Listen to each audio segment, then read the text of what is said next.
Então vamos lá para a segunda questão. A segunda diz assim, ó. Substitua o conectivo destacado no texto por outro de mesmo valor semântico, do mesmo sentido, e classifique a oração que é introduzida por esse conectivo. Olha só o conectivo que eu coloquei abaixo. Conquanto alguns alunos sintam que já sabem tudo, há sempre alguma coisa que provocam dúvida. Conquanto? Olha só, lindo. Credeleve. Oi. Dá uma olhada aqui, olha só. Conquanto alguns alunos ficam até querendo chutar. Mas conquanto é uma conjunção importante para você memorizar.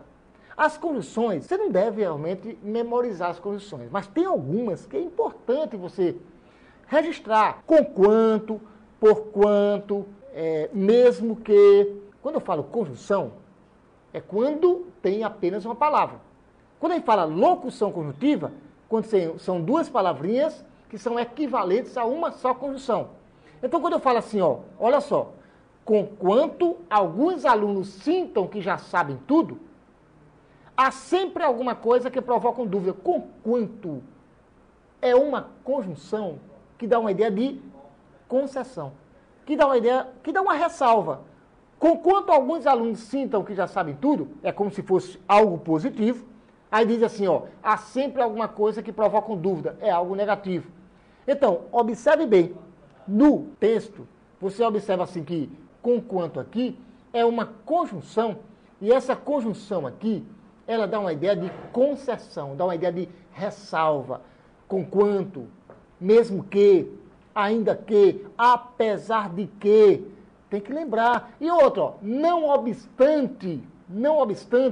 Então, observe bem, você tem esta conjunção, e esta conjunção, ela dá uma ideia de concessão.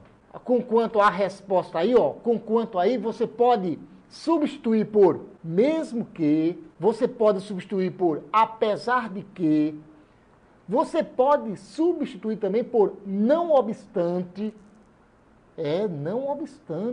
Não obstante, alguns alunos sintam que já sabem tudo, mesmo que, ainda que, embora, dá uma ideia de concessão. Aí aqui esta oração a gente vai chamar de oração subordinada, adverbial, concessiva. Então vamos para a próxima questão. Olha só, analise sintaticamente a seguinte passagem do texto. Há sempre alguma coisa. Isso estava no texto. Olha só lindo, olha só linda. Credeleve. Oi. Observe bem, ó. O verbo haver, no sentido de existir, ele vai ser sempre um verbo impessoal. Ele vai ficar sempre na terceira pessoa do singular. O verbo haver, neste caso aqui, ele vai ser um verbo transitivo direto. O que é um verbo transitivo direto? É aquele verbo que precisa de complemento e que este complemento não exige a preposição. Portanto, se o verbo existir, se eu dissesse assim, existe sempre alguma coisa, o verbo existir ele é pessoal. Se ele é pessoal, ele vai ter sujeito. Aqui nesse caso seria, existe sempre alguma coisa seria o sujeito do verbo existir. Agora aqui não, o verbo haver, nós teremos, sujeito, que se chama sujeito inexistente, mas é o melhor, oração sem sujeito. De acordo com o NGB, não existe essa palavra inexistente. É oração sem sujeito. O verbo haver aí é um verbo, olha só, este verbo é transitivo direto. Verbo transitivo direto sempre vai ser o quê? Um adjunto adverbial de tempo. Morfologicamente é um advérbio. Sintaticamente é o que está pedindo. Sintaticamente é um adjunto adverbial de tempo. Sempre alguma coisa. Alguma coisa seria o objeto direto do verbo transitivo direto, que é o verbo haver.